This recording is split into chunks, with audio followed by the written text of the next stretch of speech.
Biotechnology. Principles and processes. Biotechnology deals with techniques of using live organisms or enzymes from organisms to produce products and processes useful to humans. In this sense, making curd, bread or wine, which are all microbe-mediated processes, could also be thought as a form of biotechnology. However, it is used in a restricted sense today, to refer to such of those processes which use genetically modified organisms to achieve the same on a larger scale. Further, many other processes, techniques are also included under biotechnology. For example, in vitro fertilization leading to a test tube baby, synthesizing a gene and using it, developing a DNA vaccine or correcting a defective gene, are all part of biotechnology. The European Federation of Biotechnology (EFB) has given a definition of biotechnology that encompasses both traditional view and modern molecular biotechnology. The definition given by EFB is as follows: the integration of natural science and organisms, cells, parts thereof, and molecular analogues for products and services. 9.1 Principles of biotechnology. Among many, the two core techniques that enabled birth of modern biotechnology are genetic engineering, techniques to alter the chemistry of genetic material DNA and RNA, to introduce these into host organisms and thus change the phenotype of the host organism. Bioprocess engineering, maintenance of sterile microbial contamination-free ambience in chemical engineering processes to enable growth of only the desired microbe, eukaryotic cell in large quantities for the manufacture of biotechnological products like antibiotics, vaccines, enzymes, etc. Let us now understand the conceptual development of the principles of genetic engineering. You probably appreciate the advantages of sexual reproduction over asexual reproduction. The former provides opportunities for variations and formulation of unique combinations of genetic setup, some of which may be beneficial to the organism as well as the population. Asexual reproduction preserves the genetic information, while sexual reproduction permits variation. Traditional hybridization procedures used in plant and animal breeding very often lead to inclusion and multiplication of undesirable genes along with the desired genes. The techniques of genetic engineering, which include creation of recombinant DNA, use of gene cloning and gene transfer, overcome this limitation and allows us to isolate and introduce only one or a set of desirable genes without introducing undesirable genes into the target organism. Do you know the likely fate of a piece of DNA, which is somehow transferred into an alien organism? Most likely, this piece of DNA would not be able to multiply itself in the progeny cells of the organism. But when it gets integrated into the genome of the recipient, it may multiply and be inherited along with the host DNA. This is because the alien piece of DNA has become part of a chromosome, which has the ability to replicate. In a chromosome there is a specific DNA sequence called the origin of replication, which is responsible for initiating replication. Therefore, for the multiplication of any alien piece of DNA in an organism, it needs to be a part of a chromosome S, which has a specific sequence known as origin of replication. Thus, an alien DNA is linked with the origin of replication, so that this alien piece of DNA can replicate and multiply itself in the host organism. This can also be called as cloning or making multiple identical copies of any template DNA.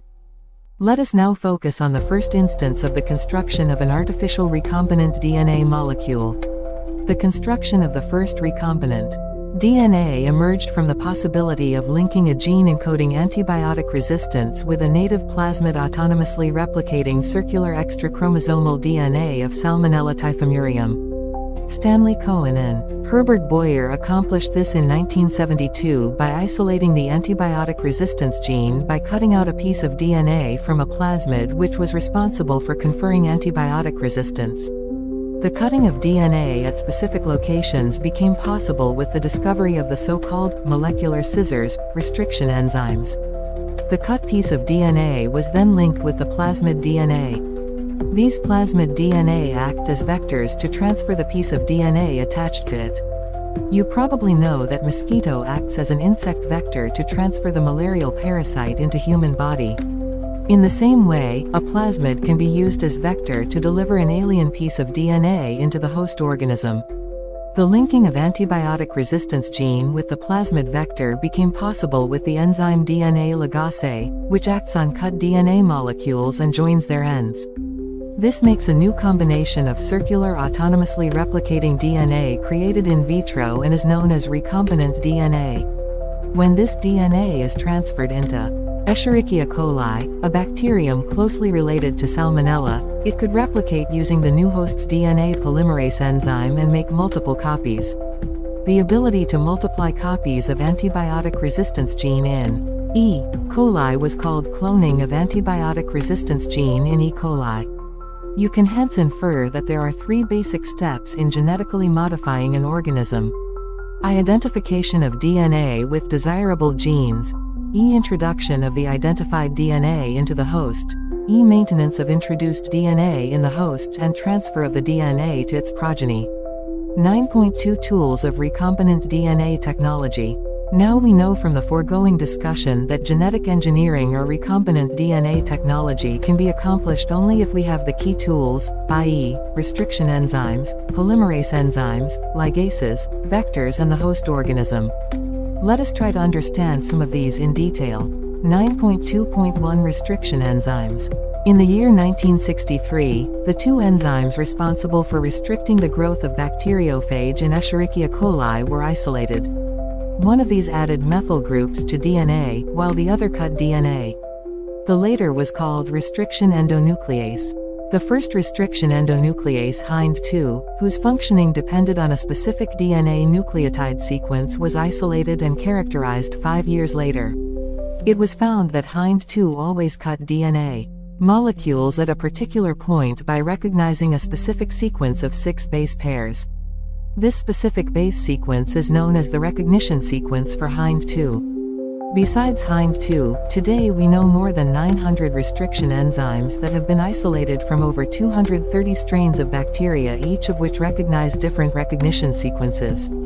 The convention for naming these enzymes is the first letter of the name comes from the genus and the second 2 letters come from the species of the prokaryotic cell from which they were isolated, e.g., E. coli comes from Escherichia coli Ri 13. In E. coli, the letter R is derived from the name of strain.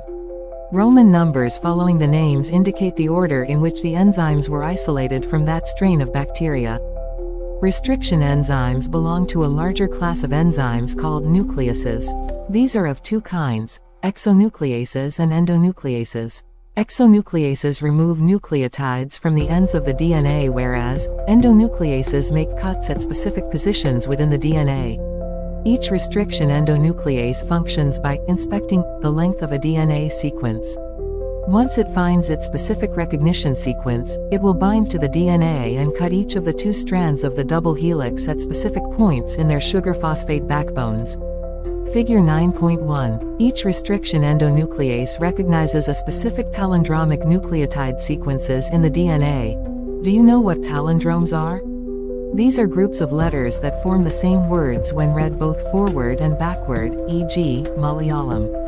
As against a word palindrome where the same word is read in both directions, the palindrome in DNA is a sequence of base pairs that reads same on the 2 strands when orientation of reading is kept the same. For example, the following sequences reads the same on the 2 strands in 5 feet a 3 feet direction. This is also true if read in the 3 feet a 5 feet direction. Restriction enzymes cut the strand of DNA a little away from the center of the palindrome sites, but between the same 2 bases on the opposite strands. This leaves single-stranded portions at the ends. There are overhanging stretches called sticky ends on each strand. Figure 9.1.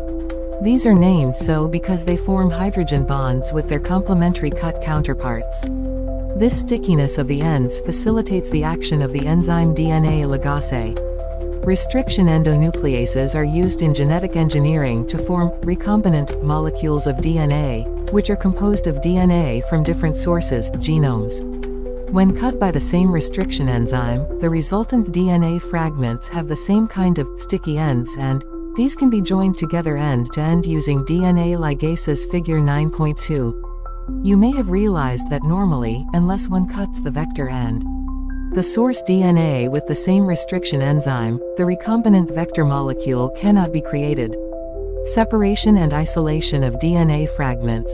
The cutting of DNA by restriction endonucleases results in the fragments of DNA. These fragments can be separated by a technique known as gel electrophoresis.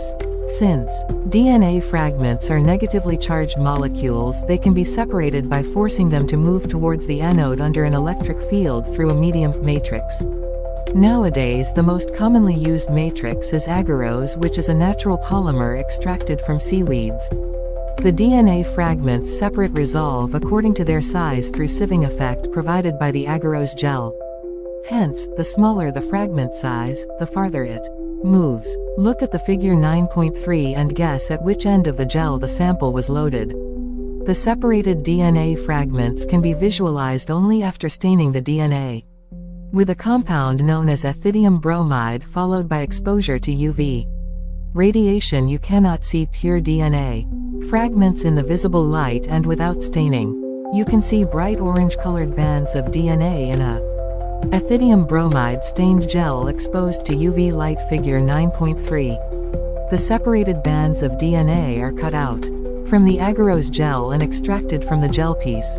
This step is known as elution. The DNA fragments purified in this way are used in constructing recombinant DNA by joining them with cloning vectors. 9.2.2 Cloning vectors. You know that plasmids and bacteriophages have the ability to replicate within bacterial cells independent of the control of chromosomal DNA. Bacteriophages, because of their high number per cell, have very high copy numbers of their genome within the bacterial cells. Some plasmids may have only 1 or 2 copies per cell, whereas others may have 15 to 100 copies per cell. Their numbers can go even higher. If we are able to link an alien piece of DNA with bacteriophage or plasmid DNA, we can multiply its numbers equal to the copy number of the plasmid or bacteriophage.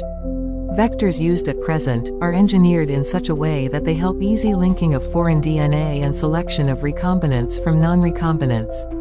The following are the features that are required to facilitate cloning into a vector.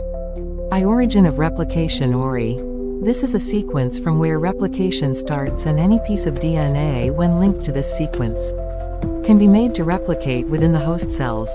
This sequence is also responsible for controlling the copy number of the linked DNA. So, if one wants to recover many copies of the target DNA, it should be cloned in a vector whose origins support high copy number. E-selectable marker. In addition to ORI, the vector requires a selectable marker, which helps in identifying and eliminating non-transformants and selectively permitting the growth of the transformants. Transformation is a procedure through which a piece of DNA is introduced in a host bacterium. You will study the process in subsequent section. Normally, the genes encoding resistance to antibiotics such as ampicillin, chloramphenicol, tetracycline or kanamycin, etc., are considered useful selectable markers for E. coli. The normal E. coli cells do not carry resistance against any of these antibiotics. E-cloning sites. In order to link the alien DNA, the vector needs to have very few, preferably single, recognition sites for the commonly used restriction enzymes. Presence of more than one recognition sites within the vector will generate several fragments, which will complicate the gene cloning. Figure 9.4. The ligation of alien DNA is carried out at a restriction site present in one of the 2 antibiotic resistance genes. For example, you can ligate a foreign DNA at the BAMI site of tetracycline resistance gene in the vector PBR322. The recombinant plasmids will lose tetracycline resistance due to insertion of foreign DNA, but can still be selected out from non-recombinant ones by plating the transformants on tetracycline-containing medium. The transformants growing on ampicillin-containing medium are then transferred on a medium containing tetracycline. The recombinants will grow in ampicillin-containing medium but not on that containing tetracycline. But non-recombinants will grow on the medium containing both the antibiotics.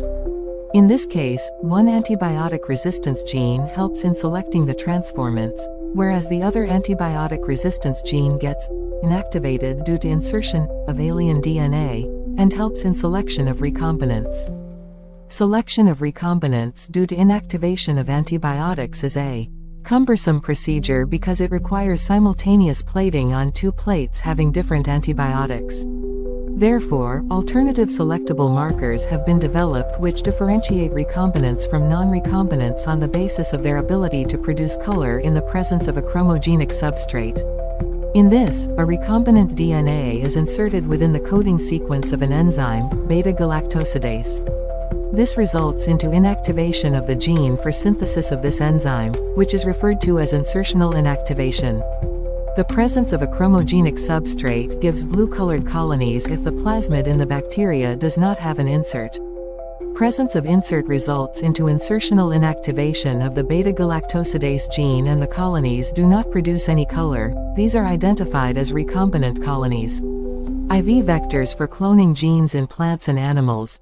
You may be surprised to know that we have learnt the lesson of transferring genes into plants and animals from bacteria and viruses which have known this for ages. How to deliver genes to transform eukaryotic cells and force them to do what the bacteria or viruses want.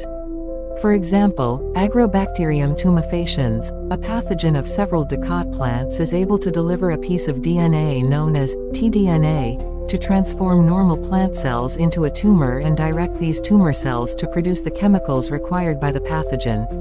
Similarly, retroviruses in animals have the ability to transform normal cells into cancerous cells.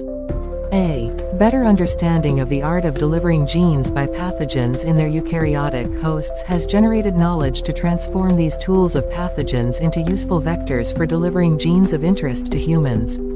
The tumor-inducing T plasmid of Agrobacterium tumefaciens has now been modified into a cloning vector which is no more pathogenic to the plants but is still able to use the mechanisms to deliver genes of our interest into a variety of plants.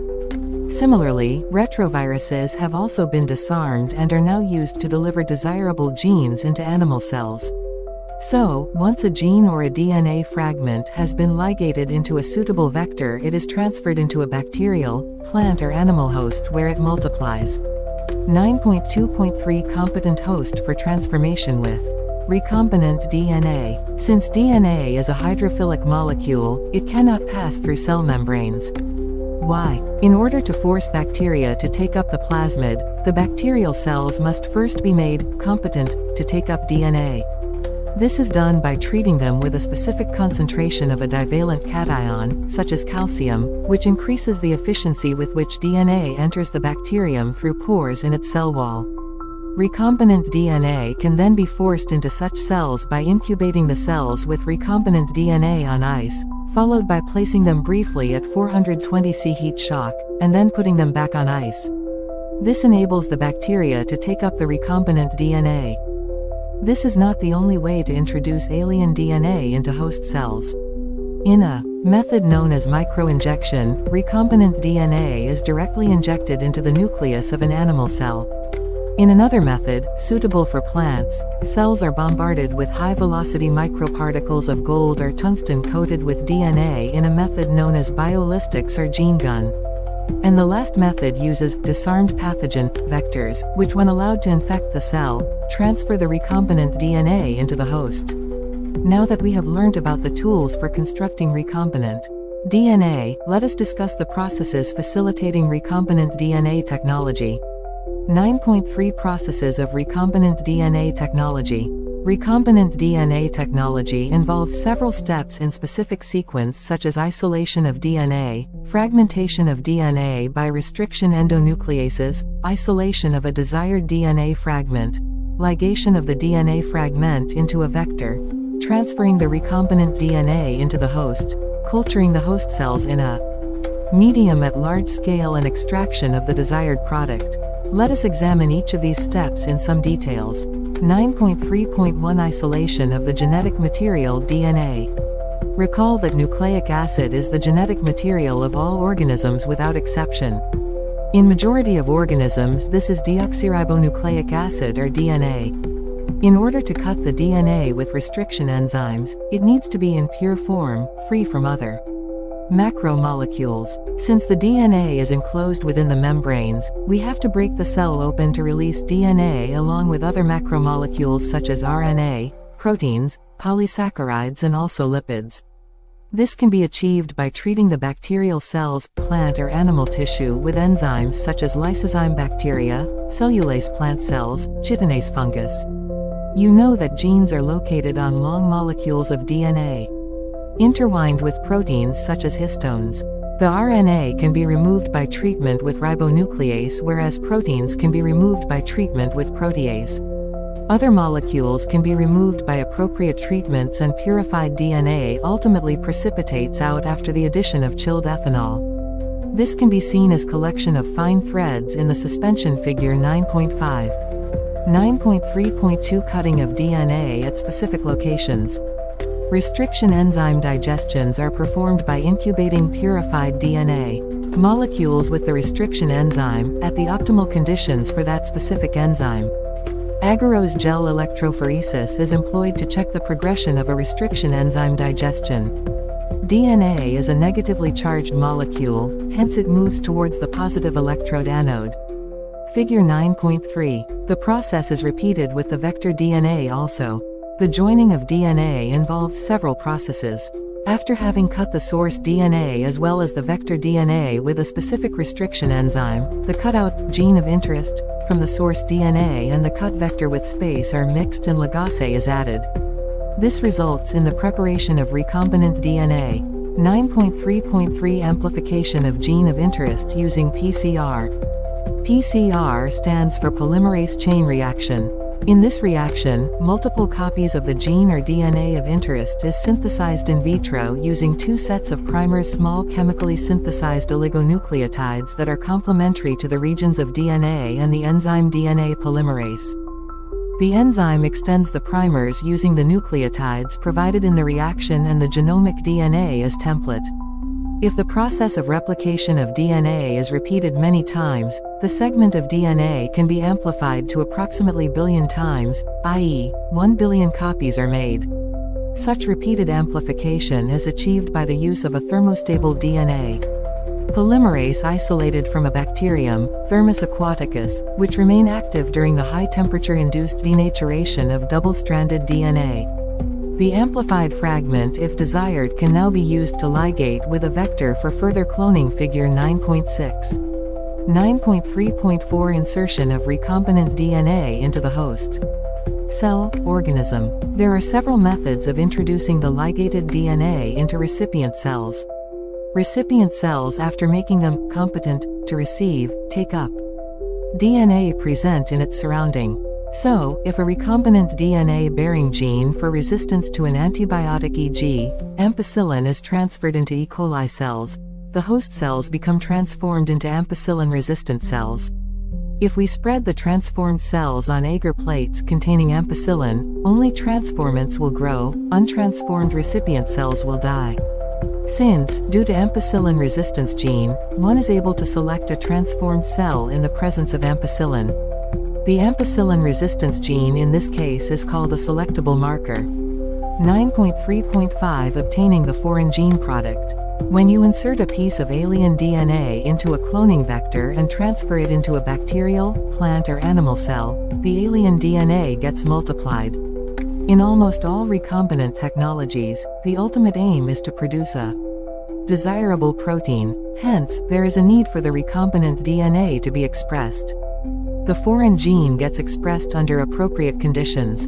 The expression of foreign genes in host cells involve understanding many technical details. After having cloned the gene of interest and having optimized the conditions to induce the expression of the target protein, one has to consider producing it on a large scale.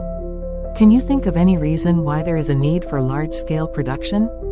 If any protein encoding gene is expressed in a heterologous host, it is called a recombinant protein. The cells harboring cloned genes of interest may be grown on a small scale in the laboratory. The cultures may be used for extracting the desired protein and then purifying it by using different separation techniques. The cells can also be multiplied in a continuous culture system wherein the used medium is drained out from one side while fresh medium is added from the other to maintain the cells in their physiologically most active log exponential phase. This type of culturing method produces a larger biomass, leading to higher yields of desired protein. Small volume cultures cannot yield appreciable quantities of products. To produce in large quantities, the development of bioreactors, where large volumes 101,000 liters of culture can be processed, was required. Thus, bioreactors can be thought of as vessels in which raw materials are biologically converted into specific products, individual enzymes, etc., using microbial plant, animal or human cells. A bioreactor provides the optimal conditions for achieving the desired product by providing optimum growth conditions: temperature, pH, substrate, salts, vitamins, oxygen. The most commonly used bioreactors are of stirring type, which are shown in Figure 9.7. A stirred tank reactor is usually cylindrical or with a curved base to facilitate the mixing of the reactor contents. The stirrer facilitates even mixing and oxygen availability throughout the bioreactor. Alternatively, air can be bubbled through the reactor. If you look at the figure closely, you will see that the bioreactor has an agitator system, an oxygen delivery system and a foam control system, a temperature control system, pH control system and sampling ports so that small volumes of the culture can be withdrawn periodically. 9.3.6 Downstream processing. After completion of the biosynthetic stage, the product has to be subjected through a series of processes before it is ready for marketing as a finished product. The processes include separation and purification, which are collectively referred to as downstream processing.